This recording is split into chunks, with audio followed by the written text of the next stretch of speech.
Om Vakratunda Mahakaya Suryakoti Samaprabha Nirvignam Kurume Deva Sarvakareshu Sarvada. Om Shri Ganeshaya Namaha. Shri Guru Bhyo Namaha. Gurur Brahma Gurur Vishnu Gurur Devo Maheshwaraha Gurur Sakshat Param Brahma Tasmai Shri Gurave Namaha. Sarva Mangala Mangalle Shive Sarvartha Sadhike Sharanye Trambake Gauri Narayani Namostute Ya Devi Sarva Bhuteshu Maha Saraswati Rupena Samstita Namastasya Namastasya Namastasya Namo Namaha. Sarva Mangala Mangalle Shive Sarvartha Sadhike Sharanye Trambake Gauri Narayani Namostute. Om Namo Bhagavate Shri Swami Narayanaya Namaha. Om Shri Krishna Narayanaya Namaha. Om Shri Rama Narayanaya Namaha. Om Shri Shiva Narayanaya Namaha. Om Shri Badri Narayanaya Namo Namaha. Om Namah Shivaya. Om Namo Hanumate Bhayabhanjanaya. Sukham Kuru Phat Swaha. Shri Hanumate Namaha. Welcome to Nitya Satsang. Today is the 28th of November 2022. It is such a blessing that we have this beautiful opportunity by the grace of God and all the great sages to contemplate on wonderful spiritual ideas that are very applicable and meaningful in our lives.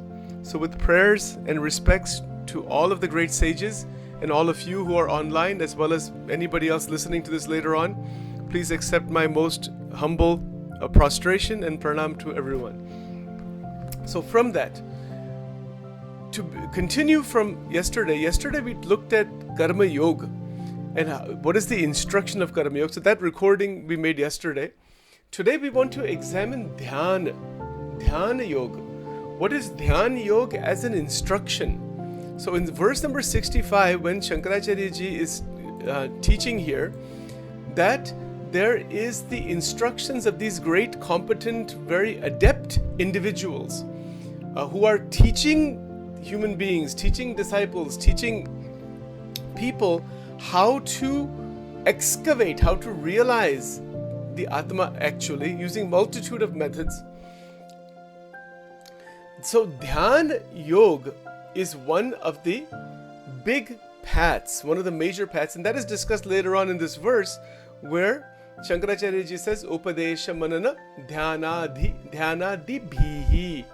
So Upadesh Manana Dhyana, meaning what? Let's see if we can examine this a little bit carefully. First of all, we have all heard probably the word Dhyan.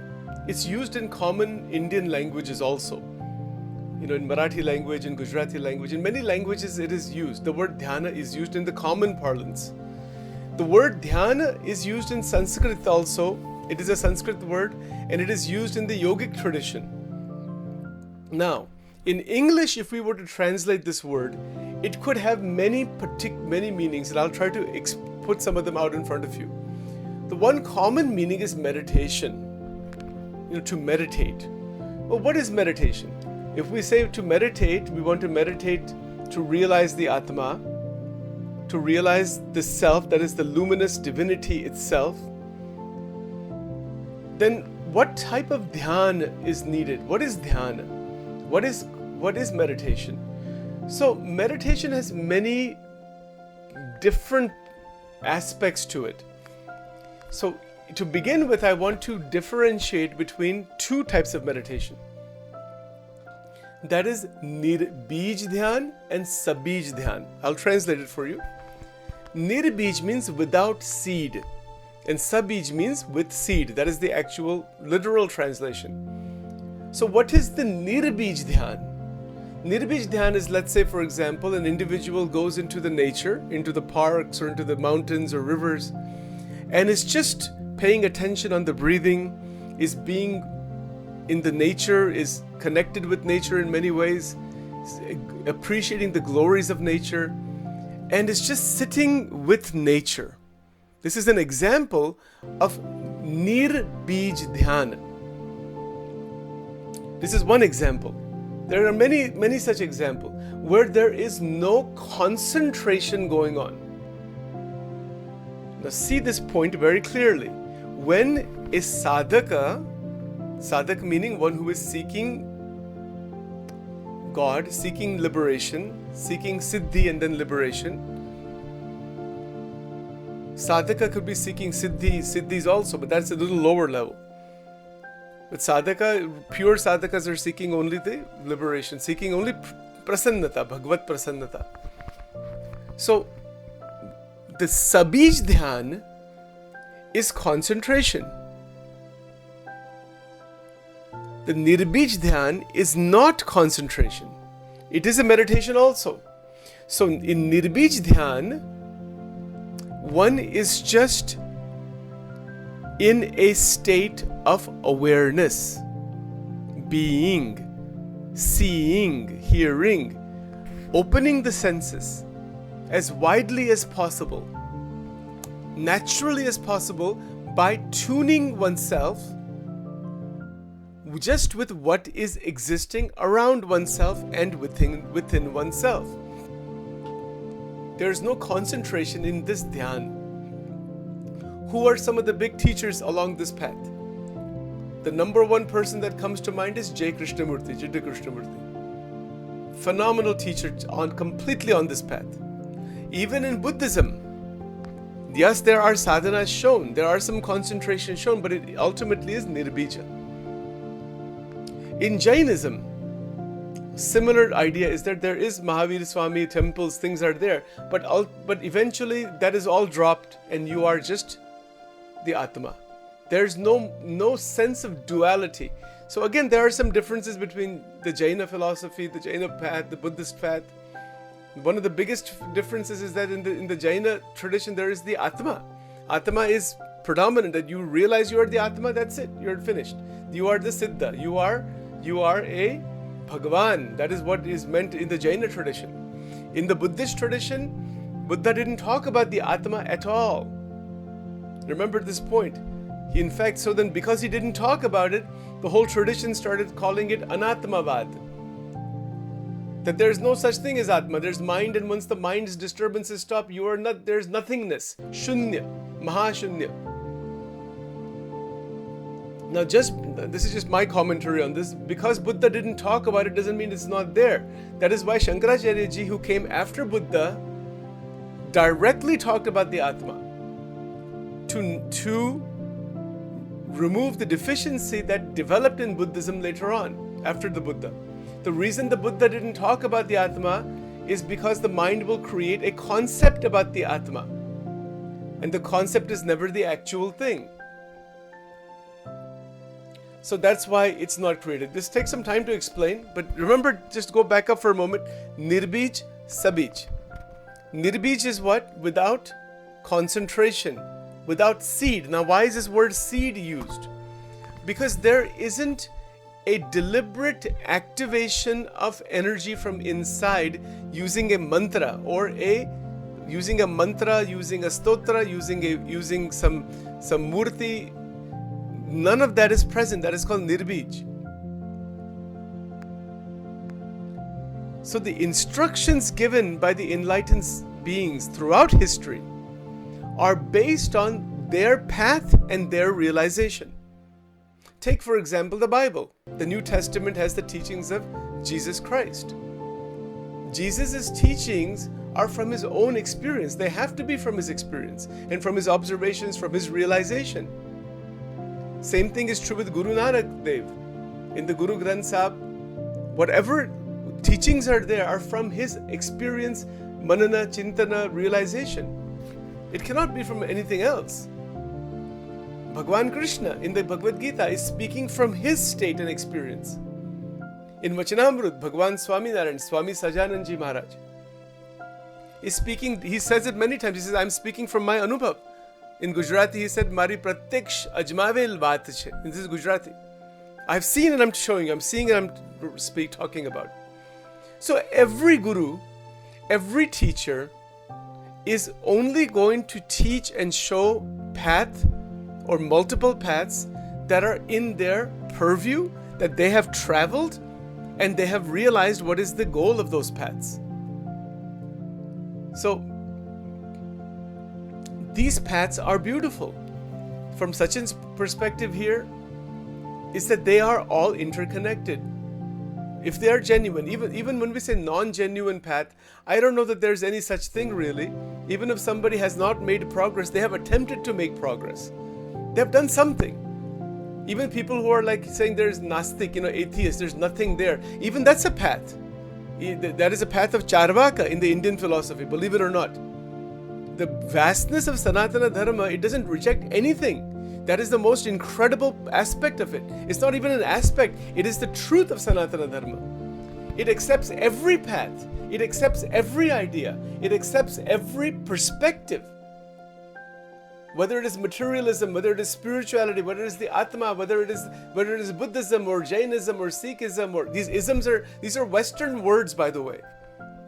This these are not isms actually. This is a totally wrong idea. An ism is a particular doctrine that has a very tight boundary around it, and that's not the case with any of these traditions. So these are wrong words. All these words are wrong. Buddhism, Sikhism, Hinduism is particularly the most terrible word, because there's no such thing as an ism in that. It's not an ism. This is a word given by the Western thinkers because they need to call that whole tradition something to differentiate from something else. That's why they call it an ism. There's no such word as Hindu or ism anywhere in the scriptures. This is totally false. It's totally wrong. What is the actual path? The actual language to describe it? The Upanishad is clear. Upanishad says, Ekam Sat Vipraha Bahuda Vadanti, that the truth, whatever that truth is, it is one without a second, and there are infinite ways of describing it. Now, how can you call that an ism? Somebody will say, well, that's also just a belief. Well, you can turn it into a belief. Yes, but that's not the actuality of it. So these different types of dhyana, they have evolved out of experimentation. Whole Vedic tradition is internal experimentation.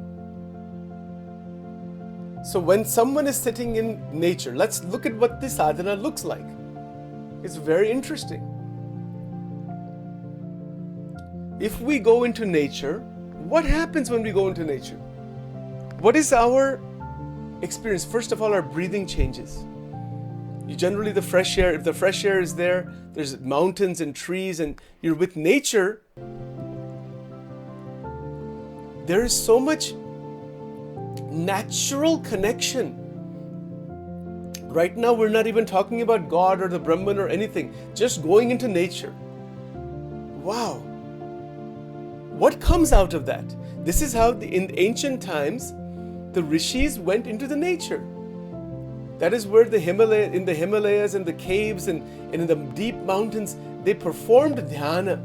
Deepest of meditation was performed in nature. Because there is oneness there. There is no artificiality created by the human mind.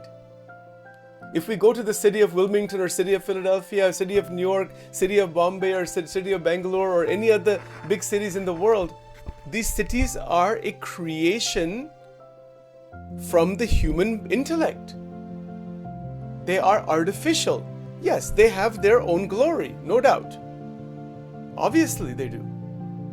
They are also part and part of nature. We cannot say they're not part of nature, but they are not natural in that sense. They are created using the human intellect, using raw material, and so they don't exist naturally. They are created using the material available in nature.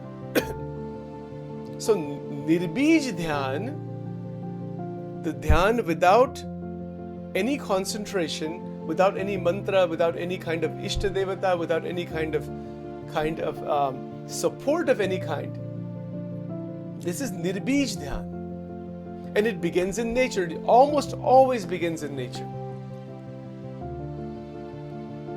So when you go into nature, let's look at what occurs. We are able to experience through the five senses the outside reality. Sky is there, clouds are there, sun is there. We have gone, I'm sure many times we have gone into beautiful places like this. We have the experience of beauty. We have the experience of a natural oneness. Now, how does this become a meditation? So, the way to meditate in that, the Nirbij Dhyan, is to sit in nature and be very aware. Start with the surroundings. Just see what's there. Without bringing in one's own bias. This is the secret of Nirbij Dhyan. See what happens generally when we are sitting, let's say for example, I'll give you just my own example because this has happened many times. I will go to a beautiful garden called Longwood Gardens. We have that here nearby in Pennsylvania. And if you're sitting on a bench in a nice, beautiful, sunny and very mild day, like 72, 73 degrees, 75 degrees temperature, very beautiful, sunny, it's idyllic, the atmosphere is so fantastic. And many people are walking back and forth. I have tried this myself. I'm just showing you what you can do with this. It's very easy to do, but you see the difficulty that comes. You see so many people walking back and forth. We begin with the trees and the clouds and everything else and just say, oh wow, so nice. We're just sitting beautifully, sitting silently, sitting with reality. See this point. To sit with reality. Reality meaning that which is existing outside. Reality doesn't mean like real versus unreal. I'm not talking in that way right now. Just sit with what is there. And just be with that. That might seem like silly. Somebody will say, what are you doing? You're wasting your time. Guys, what is this all? No, it's not. It is a meditation. Because that itself is a big challenge. When we are sitting just with nature, how long we can sit like that? Our thoughts are running in so many different directions. We want to eat something, we want to call somebody, we want to check a message, 100 things are popping up. Not only that, as people are walking back and forth, our impressions about them, our images about them are interfering in that meditation. Somebody African American goes by, somebody Caucasian walks by, somebody old walks by, somebody young walks by, some baby walks by, some crippled person walks by, some bodybuilder walks. We have so many reactions just in seeing the diverse individuals. So the teachers of Nirbij Dhyan, they said be aware of these reactions. The awareness of the reaction inside to the experiences or due to the experiences of the senses is going to open that doorway into what is beyond the mind. This is called Nirbij Dhyan. Sometimes in Patanjali's teachings, this may also be called asampragnat dhyan, but I won't go into that language here. It's very, very phenomenal to understand this. This is worth trying. It doesn't cost anything to do this. One can do this even at home. One can do this in the backyard. One can do it in the park. You can go to a public park and do this. Literally take your car, park it in the public park and sit on a bench decide to sit for 1 hour. It'll be difficult in the beginning to even sit for 10 minutes just on the bench, put the cell phone away, put everything away, and you're just sitting with nature. And then as you're sitting with nature, you will notice the vortex of thinking, the content of the antakarana, how much programming is there inside the chitta vritti. We have been talking about these things already. I'm putting it now in a little different way to explain what is dhyana. Because Shankaracharya ji is talking about dhyan in this verse. But he's again saying manana, so that the path he's showing actually does include this path, but the Sabij path we will talk about tomorrow. So Nirbij path is to sit just with nature. And you will notice how the breathing rate changes. Our mind begins to think about somebody, some situation, and the breathing changes. We are actually not in connection with just the nature. We are overrun by the content of the mind. Let's be clear about this expression. The mind has content. Just like if you're sitting in a room, like I'm sitting in this room, the room has many different objects inside here. These are physical objects. So the room has content. If Sachin steps out of the room, this room is still there, the content is still there. Now I'm seeing what is outside that room. Isn't that so? To see what is outside my one-bedroom condominium, I have to step out of it. I can keep walking back and forth. I will not be able to go out that way. I can keep it clean, I can keep it ordered. Yes, I have to do all that. Similarly, when we are sitting just in nature, there's no mantra, there's no guru, there's no shastra, there's no scripture, there's no meditation on a murti, there's no bhakti towards anybody or towards God or any of that. Leave all that aside. This is the pathless path shown by J. Krishnamurti. And this is a path also. It's very interesting. It's a very interesting path, but where it goes, what its limitations are, those are different subjects, more higher subjects, more higher contemplations. But this is how it begins. It's Nirbij. Now, when you are sitting in nature, if the decision is made through the intellect, I want to sit in nature, and I'm going to sit here for the purpose of increasing my awareness. Because we have to have some purpose, some goal. We don't do anything unless there's some purpose or some goal or some benefit. So when we are sitting in nature, look at the beauty. Look at what happens right away. The first thing that usually happens is that we see an open space. It's good to go into an open space. The mind needs experience of open spaces, and the best places of those are in nature. In public parks, in beautiful parks like the Longwood Garden or some other places where there is open space, open ground.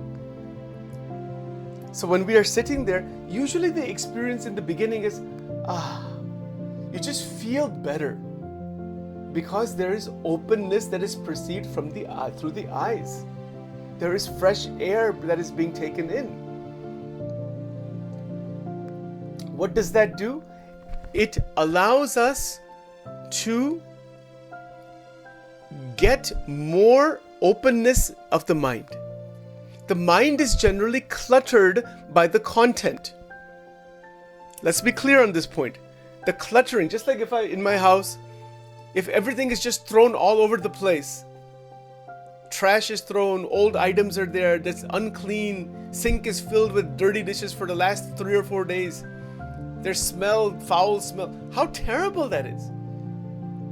Can we live in a place like that? But people do. I have actually, believe it or not, I used to do home visits in the social work field many years back. Going into some people's homes to do assessments.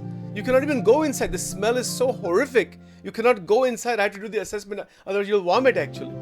That kind of things I have seen. How people live sometimes. The cleanliness is not even there. Physical cleanliness. How can we realize anything unless there is cleanliness in the house, in the mind, in the body? Cleanliness is first step to godliness. So, anyway, the point here is that when we go into nature, there is a natural order in nature. It is not a contrived or created order in nature. There's so much to be said, so beautiful. Once we go into nature, then what is the sadhana? To sit. You can sit on a beautiful bench, nice bench, and sit comfortably. And keep the eyes open. Look all around. Allow awareness to be about just what is there. Birds are flying, people are walking. Just appreciate the existence of reality. That the experience is happening Wow, how miraculous that is. We take it for granted. We have eyes, right? We have ears, tongue, nose, everything. We just take this for granted. But because we have eyes and ears, look at the amazing experiences we are having because of these senses. It is a tremendous respect for the senses. When we take senses for granted and then just use them in any which way, almost in an abusive way, that is a disrespect for the senses. We talk about respecting others before anybody can respect anybody else. Wow, let's start with respect for the body, respect for the senses, respect for every part of the body. That respect for the body and the respect for the nature are the same. Without respecting nature, one cannot respect the body, and without respecting the body, one cannot respect the nature, because the body is nothing but a part and parcel of nature. It is called Prakriti. So the respect means what? It is seeing the glory of creation, sitting in creation. Then, as you are taking steady breaths, just awareness. It's not even trying to change the breath. It's just awareness. That, there's this uneasiness. Some thought comes up, some memory comes up, some other image comes up. So much comes up from inside. So much, because we have a lifetime of experience that is programmed inside the chitta, inside the mind. It comes up. So the awareness of the activity of the antakarana is possible by sitting and walking and moving in nature. Right now, there's no scripture we're talking about, no guru, no mantra, no teacher, no shishya, nothing. Leave all that aside. Even to leave all that aside is a very difficult thing to do. But this is Nirbij Dhyan. So when we are doing Nirbij Dhyan, it is this kind of Dhyan. And it is a phenomenal freedom, because it is freedom to just be, rather than somebody from the outside saying, do this to get somewhere. It is becoming versus being.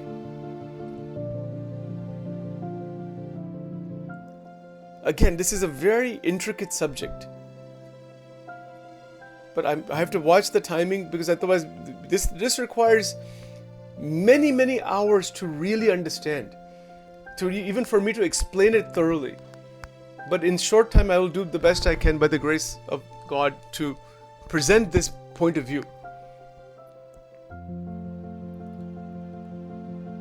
See, let's put it this way. Let's use a very simple example. When we are taking a walk in nature, when we see a tree, what do we see? We see an object. It is in our perception. The respect for its existence, do we have that? How many of us say, yeah, it's a tree? Then we might be thinking how to cut it down. Somebody might be thinking about something else actually. But the respect for the existence of a tree, of a bird, of another human being, the acknowledgement of its existence, the fascination of its existence, and one step further, to be in touch with its existence. There is a whole series of talks on this by J. Krishnamurti, specifically on the awareness of the structure of thought. It is extraordinary. I mean, it's just phenomenal stuff that he has gone through. Meaning what? We see a tree. What goes through our mind? First of all, the word tree keeps coming up. Tree, tree, tree, tree, tree, tree, tree. And then our memories about trees come up. And then so many other ideas come up if we see just a tree. But wait a minute.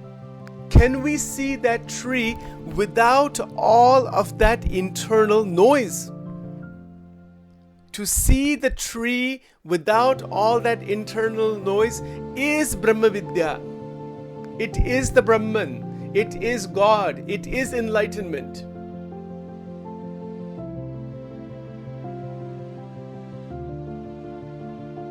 It's extraordinary. We are not able to see any object on the outside without all of the internal noise of names and forms and memories and ideas and beliefs and distortions and contortions and all that stuff goes on. We cannot even see a tree for what it is. But that is meditation. To be in connection, in oneness with the existence outside, without internal noise or inner fragmentation, inner bias, inner chaos, inner turmoil. Without that, to see anything in the outside is Ishavasyam idam sarvam. Now you see the Vedantic connection beautifully with the Nirbij sadhana as well as with the Upanishads. Because this is how the Upanishads began. Right now we're not even using any mantras. Not using any mantras, no tantra sadhana, no mantra sadhana, no beej mantra sadhana, koi bhi sadhana nahi hai isme. There's only one sadhana, that is presence. Only one sadhana. Presence. Presence of mind. You see, we use this expression, have presence of mind. Don't we use that expression? We also say be in the present moment. We've heard that a million times. Be in the present moment. We say, how am I supposed to do that? But that's the other point here in Nirbij sadhana. There is no how. There is no methodology here. There is only existence and presence, which then we translate that into awareness. But again, these are just words. So the words are never the actual reality. The word tree, T-R-E-E, that is not that green thing outside. That is a symbolic description, a symbolic word that is used to identify that group of objects outside. In Gujarati language, we say jhad. The word is a different word, completely different. What is the similarity in these two words? The word tree and the word jhad. Jhadava, in the Gujarati language, it's called jhadava. Different, there's a plural for trees. Is there any similarity even in the sound? But the object is the same. So words are within the framework of the mind, referring to the object outside, and we are caught in the reactions of those words. This is Nirbij sadhana. And as per VIVEKCHUDAMANI verse number 65, that internal noise, what is Shankaracharya ji calling that? He's calling that Maya Karyam. And then he says Maya Karya Rahitam. That word Maya Karya Rahitam means, Rahit means without the Karya of Maya. Karya meaning the activity of Maya. Where is the activity of Maya? The activity of Maya is inside of us. To know that, to understand the activity of Maya, understand the activity of fragmentation and division and divisiveness and raga and dvesha and all of this, all we have to do is go into nature and sit with nature for 1 hour, see what happens. You find directly what is Maya. But we are caught. We'll get bored within 10 minutes. We will say, what is this? I'm wasting my time here. I get bored. Somebody will get bored right away. His mind will immediately go off into thinking something. as opposed to sitting with the content of psychological consciousness, sitting with nature, and the attempt is simply to be in presence of reality. Sounds very simple. But we try to do that, you find the chaos inside that it erupts. It takes over. One becomes uneasy. We are uneasy sitting with nature. If we cannot sit with nature with love and affection and respect, how in the world we can sit with another human being or fellow human beings with love, affection, respect? How is that even possible? And it is not possible. That is why we have conflict upon conflict upon conflict upon conflict for thousands of years in the past and right now also at all levels of society. The root is we have lost connection with presence. The moment we establish connection with presence, we are free. You are liberated right there and then. That is the glory of Nirbij Sadhana. So we will talk now tomorrow about Sabij Sadhana. These are extensive subjects. I'll try to cover one subject at a time to explain just that first word of VIVEKCHUDAMANI in that verse number 65. Otherwise, we will never be able to finish this subject. We could talk about Nirbij Sadhana for the rest of our life. It's that extensive. But in a nutshell, this is the essence of that, as far as I know. And then people who are interested in that further can go into it further. All right, so we'll stop for today, and we will continue tomorrow. Is also 8:30 a.m. and we are going to do the Shama Prarthana before we end. All right, so thank you all once again.